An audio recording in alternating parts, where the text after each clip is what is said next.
KWalker invited me, as he shared, on how he was released from the bondage, and now I've been delivered myself for 24 plus years. And it's amazing that there's so many people that are still doing the same thing that we used to do. And I'm just grateful to be here to make a difference. Now, Bishop Campbell, we have a minute for you to sort of make some statements, and then we'll come back to you during the second segment and start with you. But say who you are over the last minute that we have here, Yes. Bishop Campbell, and then we'll come back to you. I also want to thank you, Dr. Haney, for allowing me to be here. My name is Bishop Marcus Campbell. I'm the pastor of the Mount Carmel Missionary Baptist Church located at 1032 Monroe Street, and founder and CEO of the Gentlemen and Not Gangster Juvenile Mentoring Program that we have here in Nashville, Tennessee. And so quite a bit has been done in reference to that particular program, and I think that the three of you bring some excellent information in reference to how we might be able to deal with some of the challenges that are facing our young people today. And so we're going to take our first commercial break, and we'll be back with our audience following this very, very short commercial break.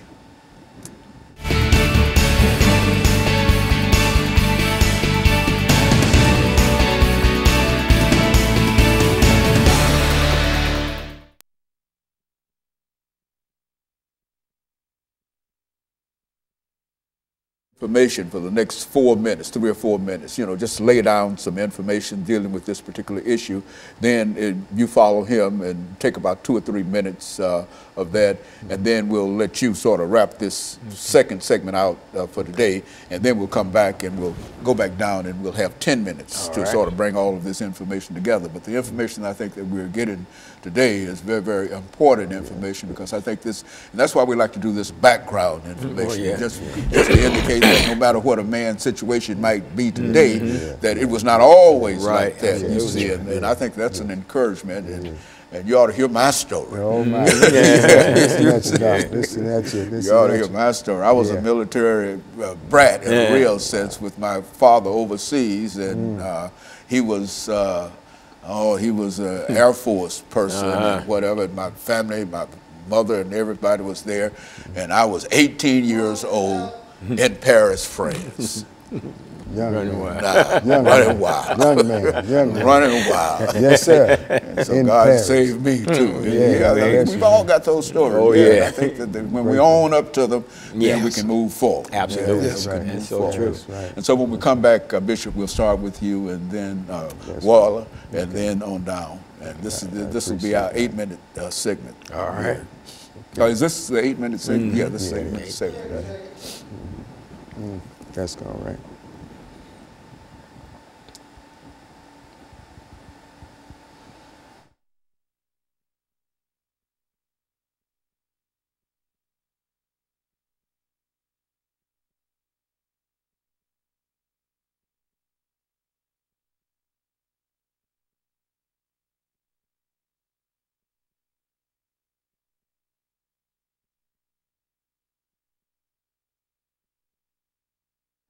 Thank you, and welcome back to the second segment of the show for today. The topic is the dilemma of the African-American male, and we're fortunate to have with us Pastor KWalker, Reverend Waller, and Bishop Campbell. And, of course, Bishop Campbell, I think the end of the first segment, we got a little information from you, but what I'd like for you to do during this second segment is to take some time to talk about some of the challenges that you think that our young people are facing, and how you would like to see some of these things resolved. And then Reverend Waller will have an opportunity, and then Pastor Walker, and we'll be able to sort of cover the 8 minutes of this particular segment. Yes, sir. Dr. Haney, dealing with the organization that we have, Gentlemen and Not Gangsters, dealing with the juveniles that do come through the program, one thing that we do notice is that we have an economic dilemma. Not only that, we have an educational dilemma, and we have a personal dilemma. The economic dilemma is that mom and daddy might be incarcerated or have been incarcerated. It's hard for them to get a job and provide for their family with those felonies on their background.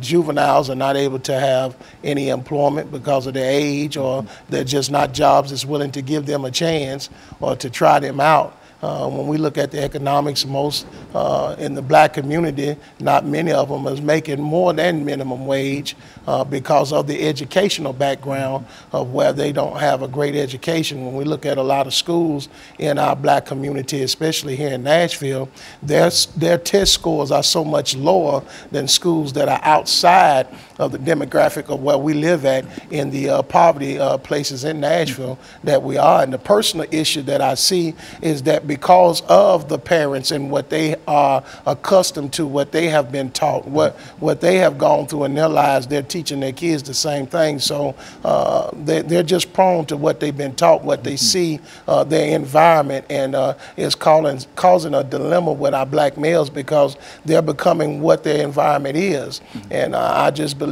if we had a better economical system for our black community with great educational background there to support them to be able to get their economical ways together, I think the personal problem with the parenting and the child would be totally different. But that's what we deal with a lot of times. We find that the parents are not as involved and engaged in their life as they should be. We care more for the kids than they do. They drop them off at the front door, they leave them. They don't come inside to see what the program is about. A lot of times they might not even drop them off. They give them a little bit of bus fare and tell them to get there the best way they can. So I think there's a big overall picture that we can't just key in on one point dealing with the dilemma with our young black males in America. You know, Bishop Campbell, what I'd like to understand, and perhaps you might be able to give us some information in reference to this, do you think it would be cost effective for our governmental officials to provide our young men and women with some kind of employment instead of simply refusing to do anything in that direction? Do you think that would help us out? It would help us greatly. You know, being in the faith-based community, we have a saying of what we say is the idle mind is the devil's workshop. And I believe that these young teenagers, our juveniles, had an opportunity of employment, that it would teach them leadership, teach them responsibility, give them a great reference, a great start in their life, to show them that you have to work for what you want and not go out and take it from somebody else or selling to destroy somebody else's life to be able to benefit your own pocket. What about you, Brother Waller? Dr. Haney, what I know about the youth and people as a whole in our community, it's a trap. And what happens when a trap is set for you, you don't see the trap. And once you're captured into the trap, such as I was, I didn't even know I was in a trap because the things that I was trapped in was attractive. So we have to be mindful of what we do in front of others. People were doing things that had my attention, and it caused me to desire to be into what they were doing. And after doing so, and then got captured, it was like, this is a wonderful thing. I'm getting high, I'm getting money, I understand the language, but it's one thing that I didn't know, and that is that the trap was so powerful that once you get in it, there's an enemy, and you have to do his will.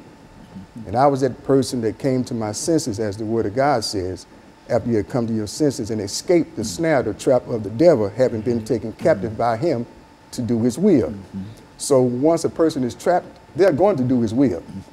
Now what we have to do is bring forth great information that's so powerful that they would miss the trap. Now after I was released from the bondage that I was in, I was told to go back to my community in which I had made so effective in the unrighteous path that people followed me, admired what I was doing, but I was in a trap. So I called so many people to be in a trap with me, and he's sending me right back out there to get the people that's still out there out of the trap. And that's my responsibility. And I've written a book that's entitled Still High, one of the greatest books that I think that could help our communities and get people back into the swing of what we really need. And that's my desire, and that's why I'm out in the streets. New Way Outreach Ministry is a ministry that reaches out. Don't be inside of the building. I'm outside where the people are that's hurting, that's crying for help. And my encouragement to the people that's in the church, come out of the building.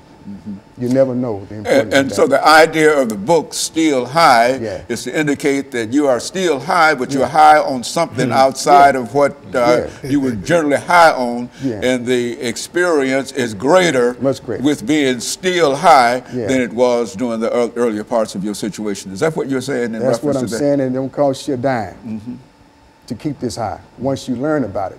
And it has so much information that the same enemy that captured me don't want nobody to get this book. This book been out since 2013, and I believe Nashville should be flooded with the book. If you want to see a difference, you never know until you try it. And I think some of the problems that we're talking about here are not problems that are limited in terms of the African-American experience and the African-American male, because in a real sense, getting high in the other sense is a national problem now, which is to say that more people are dying of cocaine and et cetera than in automobile accidents and et cetera. And so I think what you have there as a book is something that is very, very valuable and needed in terms of the kind of situations that we find, not African-American males, but African-Americans, other groups, and all of them find the same problems, the same challenges, and et cetera. And so what we're going to do, Reverend Walker, we're going to take this second commercial break, and then we're going to come back and we're going to start with you doing this last 10-minute segment and then go down. And we'll be back with our audience following this very, very short commercial break.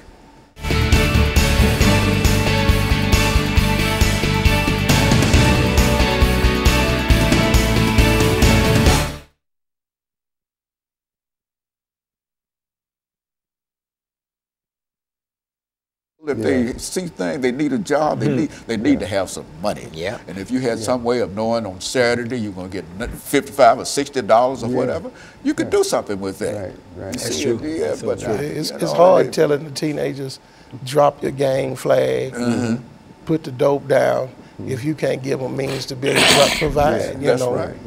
It's hard to do. And that's hard for me to understand that our leaders and state legislature folks can't seem to understand that it's much more cost effective to do it that way than, but I don't know. Yeah, it's amazing how they go. Well, anyway, Reverend, we're going to start with you when we come back during this second segment. We'll have 10 minutes, and then you take about 3 minutes of it, and you take about 3 minutes of it, and then we'll do the last couple of minutes, and then end it out for the day. But this is exactly, I think that this is this kind of information is people need to know this. I think people know it, but it needs somebody to come to pull it all together and make them understand that. That's what it's about. Just so many lives are simply being disrupted and destroyed in terms of what we're doing here. It really is. It definitely. And so, Pastor, we'll start with you. All so right. You know what we're doing. Just pick it up and deal with what take about 3 or 4 minutes on it. Waller, it's going to be. Let the bishop close us out. All right. That what we'll put together. Okay. Yeah, it would be great. 30 seconds. Yeah, I like this show.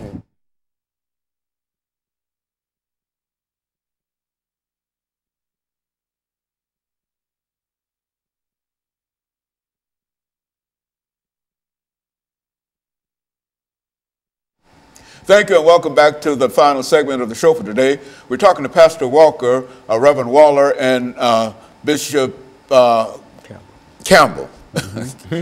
Reverend Campbell. Yeah, that's all right. Hey, I'm a pastor here, I'm a reverend there, and I'm a bishop down there. By the time I get to the bishop, I forget who the bishop is. Out of all that. Next time, Bishop, I'll start with you. But let us start off, Pastor Walker, really by making some comments in reference to the topic that we're trying to deal with today. And I think all of us understand the tenor and the purpose of what we're trying to do here. And let's speak from that perspective. Okay.